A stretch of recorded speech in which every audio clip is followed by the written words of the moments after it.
Hey, what's going on my friends? I hope you're all doing absolutely fantastic today, and if you're new to my channel, my name is Jason. I do a whole bunch of tips, tricks, tutorials on photography and filmmaking stuff, a lot of gear reviews and stuff, so yeah, stick around. And today we're going to be talking about this thing right here. So this is the Meike 24mm T2.1 Cine lens. So why would you actually buy a manual focus lens, or why wouldn't you just buy a autofocus lens? What's the key differences between manual and autofocus? Why wouldn't you just spend the money on G-Master lenses? I mean, that's what we're gonna have to be talking about today. And like I said before in all my other videos, I don't really care if you don't buy this or do buy this.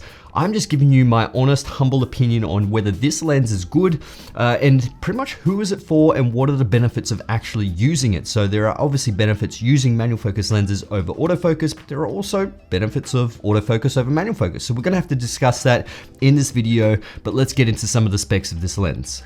So the Meike 24mm is one of 4 cinema lenses in their current full frame lineup next to 35, 50 and 85mm. Same as these three, it has an all metal design and a wide aperture of T2.1, has 11 diaphragm blades to give you that nice smooth looking bokeh. It has a minimum focusing distance of 30 centimeters, a front filter thread of 82mm, and it has a wide 330-degree focus throw, not to mention how beautifully smooth it focuses too. And it weighs approximately 1100 grams. So generally when you buy a cinema lens, you expect a decent performance, especially when it comes to ghosting. You want to have low ghosting, you want to have really nice clean bokeh, so not really distracting. It really depends on obviously your cinematography style, but obviously low chromatic aberration as well, so you get that green and purple fringing on edges. Even though a lot of cinema lenses still do get some of these wide open, you stop it down a couple of stops and that generally disappears, but it usually comes down to that focus throw as well. So this one almost has a full 360-degree focus throw. It is so massive. So that's really great for when you actually want to really dial in your focus points.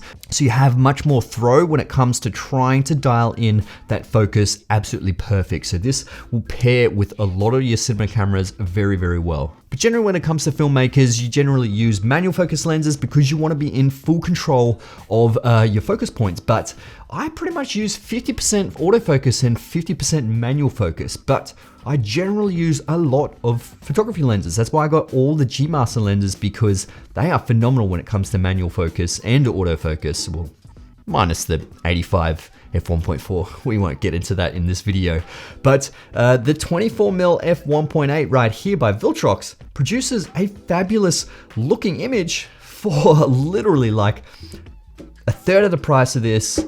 So it's just like, well, why didn't I just get something like this? So this one is a T2.1, not an F2.1. So T-stop is pretty much the light that transmits directly into your sensor, whereas your F-stop is pretty much the light that hits the front of the lens, because you do lose a little bit of light coming from the front of the lens to the back of the lens that hits the sensor. So the T-stop is pretty much the exact amount of light that hits the sensor. So if you do actually want to have the same ISO and the shutter settings and still want the exact same light coming into the sensor, when you change those lenses, T-stops is the way to go. Whereas if you've got an F1.8 in this and you've got your Sony F1.8, the transmitted value that goes into the sensor could actually be different. So that is a big thing with cinematographers, because they want to be in full control of their situation and not having to adjust all the lights around them to, you know, counteract for that loss of light from the f-stop lenses. Whereas the T-stop, it's that exact transmitted light, which, you know, they could do calculations, do a whole bunch of adjustments when it comes to lighting. So T-stop is definitely more accurate.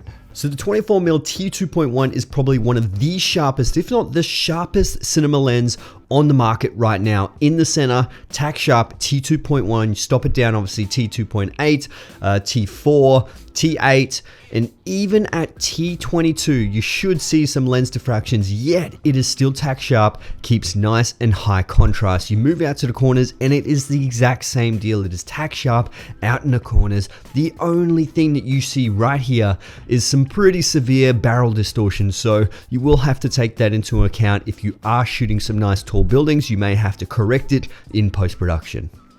So just before we continue as well, this video is a completely honest and unbiased opinion. If you do buy this, great, good on you. If you don't buy this, I really don't care. I'm not here to sell you this lens. I'm here to give you my honest opinion and test this lens to its best abilities and really find out who this thing is for. And if you want to buy it, if I recommend you buy it, you know, that's great. But at the end of the day, if this doesn't suit your workflow, don't buy it. Buy an autofocus lens. The Viltrox 24mm F1.8 is a fabulous lens. The G-Master 24mm F1.4 is another great lens. Obviously, the price ranges are a little bit different, but when it comes to cinema lenses, this is probably your best and cheapest on the market. And hands down, I definitely do recommend this. It's great, but it really depends on if you are a manual focus cinematographer, videographer, and will it suit your workflow? Do you need that autofocus capabilities? Do you need to just set the camera down and let the autofocus do its thing? I mean, like, autofocus in the A7 IV, the A7S III, and FX3 is just phenomenal these days. It's super fast. Object tracking is incredible. Now that the FX6 has got that firmware, autofocus lenses are phenomenal when it comes to this camera. But manual focus has its place, and definitely a lot of cinematographers prefer to use manual focus because, like I said, it gives you full control of exactly where you actually want to focus on. And that is a big deal when it comes to cinematography.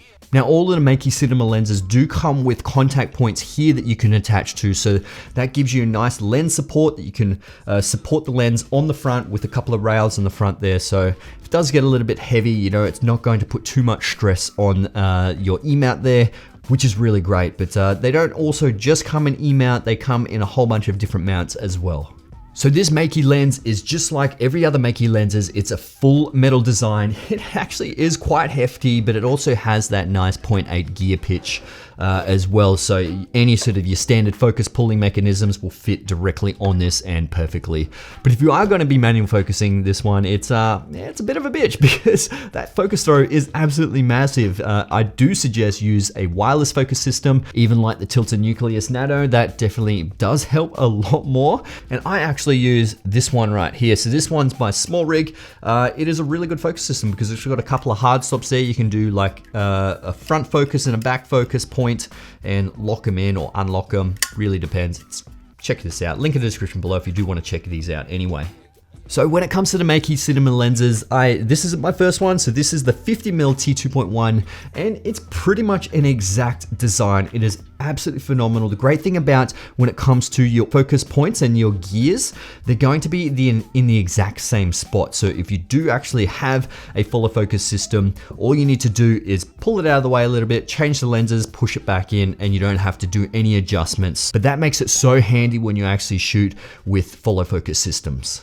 So overall, you can't go wrong with the Meike cinema lenses. They are the best in the business at the moment when it comes to cinema lenses and budget price and quality and pretty much just the overall build. Like, they are phenomenal. I cannot talk any higher of this lens company. They're doing a fabulous job, and like I said, I don't care if you buy these or not. I'm not getting paid by them. I'm just giving you my honest opinion on what I think and if these lenses are good enough. And honestly, they're fabulous. They're great.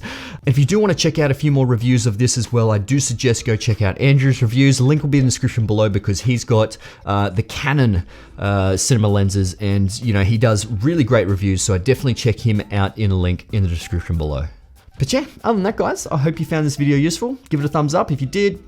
Comment below if you do actually like these lenses, if you used them before, if you love manual focus lenses, let me know. But yeah, I'll see you guys in the next one. All right, let's get it.